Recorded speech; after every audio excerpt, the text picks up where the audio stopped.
네, 황대영 작가와 함께합니다. 어서 오세요. 예, 안녕하세요. 자, 어떤 이슈인가요? 예, 지난달 26일 서울 양천구에서 택시기사 방영환 씨가 분신을 했는데요. 그는 택시 완전 월급제를 주장하며 회사 앞에서 227일간 1인 시위를 지속하고 있었습니다. 네. 회사의 계속된 거부와 무시에 시달리던 방 씨는 결국 회사 앞에서 분신을 시도한 건데요. 온몸에 화상을 입고 병원으로 이송되었지만 결국 분신 열흘 만인 지난 6일 끝내 사망에 이르고 맙니다. 아니, 어떤 사연이 있었길래 이런가 극단적인 선택을 했던 걸까요? 회사를 상대로 한 방영환 씨의 투쟁은 수년간 이어져 왔습니다. 2008년부터 택시 운전을 시작한 방 씨는 2017년 택시 회사인 해성운수에 입사를 합니다. 그는 노조 활동을 하면서 산악금제 폐지 등 처우 개선을 위해 노력을 많이 했고요. 그런 결과로 2020년 1월부터 여객자동차법이 개정되면서 산악금제가 폐지가 되고 소위 전액관리제라 부르는 완전 월급제가 도입되었습니다. 네. 그런데 이제 회사가 개정법 시행에도 불구하고 최저임금에 대한 권리를 포기하고 기존 산악금제와 유사한 방식으로 돈을 받으라는 합의각서와 근로계약서를 작성하라 이런 강요를 했고요. 방 씨가 이를 거부하면서 갈등이 시작된 겁니다. 또 산악금이 등장하는 겁니까? 그렇죠. 이제 뭐 아시겠지만 산악금제는 택시기사가 얼마를 벌었건 회사의 일정 금액을 반드시 납부해야 하는 제도를 말하는데요. 그렇죠. 네, 이로 인해서 기사들의 소득이 낮아지고 들쭉날쭉해지는 문제가 있었습니다. 또 이제 장시간 위험 운전을 하도록 만들면서 뭐 승객이나 다른 운전자들의 안전을 해친다 이런 지적도 있었는데요. 그래서 이제 전액관리제로 법이 바뀐 건데 일단 승객이 낸 돈은 다 회사로 보낸 다음에 기사들은 월급을 받는 제도를 말합니다. 네. 그런데 이제 법 개정 이후에도 기존 운송 수익금제라고 해서 기준액보다 돈을 덜 벌어오면 월급에서 그만큼 빼고 주는 제도가 계속 유지가 됩니다. 그래서 택시기사들은 이름만 바뀌었지 변형된 산악금제다, 조삼모사다 이런 비판을 계속 해왔고요. 네. 거기다 일부 회사에서는 기준금 제도보다 더 악독한 임원 계약을 요구하면서 산악금제를 사실상 계속해오고 있다 이런 지적들이 계속 있었습니다. 사실상 법 위반 아닌가요? 그렇죠. 이제 비극의 시작이 이제 법을 지키지 않으려는 회사였다 이렇게 봐야 할 텐데요. 방 씨가 불법 계약서를 거부하자 회사는 방 씨를 해고했습니다.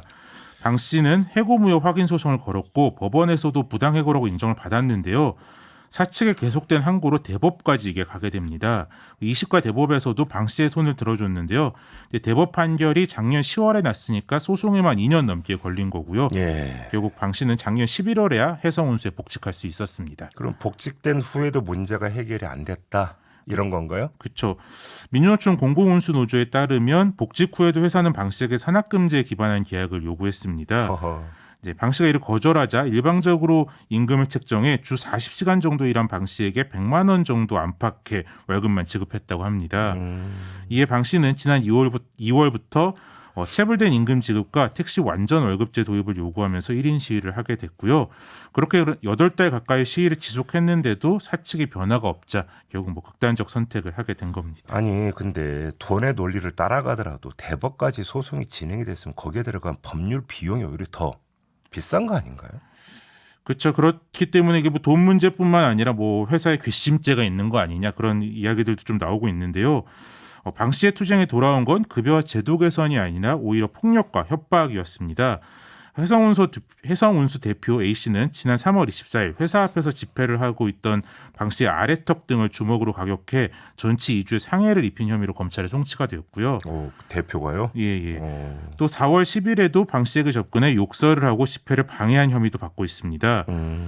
검찰 송치 이후에도 대표 A씨의 행패는 좀 계속되었는데요. 지난 8월 24일에는 방 씨에게 죽이겠다고 협박하며 길이 1m가량의 꼬챙이를 휘둘렀습니다. 어이고. 예, 당시 현장에 있던 경찰의 저지로 다행히 인명피해는 없었는데 경찰은 A씨를 살인 예비 혐의로 입건해 수사 중입니다. 아니, 근데 일이 이 지경이 될 동안 감독기관은 어디서 뭐 하고 있었대요?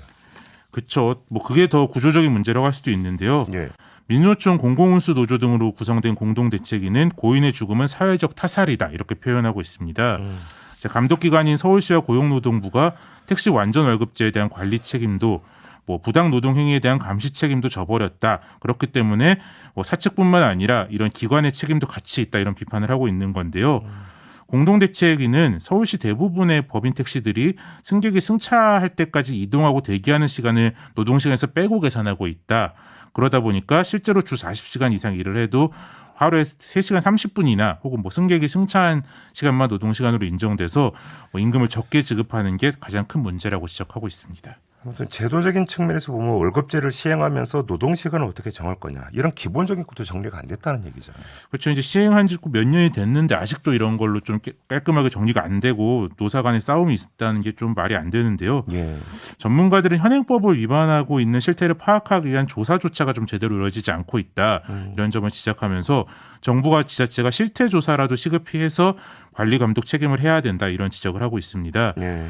고인의 동료들은 고인이 없는 법을 만들어 달라는 게 아니라 있는 법을 잘 지켜달라고 투쟁을 한 것이었다. 이런 점을 좀 지속적으로 반복하고 강조하고 있습니다. 그러면 특히나 감독기관 역할이 중요한 건데 손 놓고 있었다. 이런 얘기밖에 안 되는 거잖아요. 그렇죠. 참 막을 수 있는 죽음이 아니었을까 안타까운 마음이 큽니다. 알겠습니다. 자, 여기도 이렇게 마무리하겠습니다. 황두영 작가였습니다. 고맙습니다. 예, 감사합니다.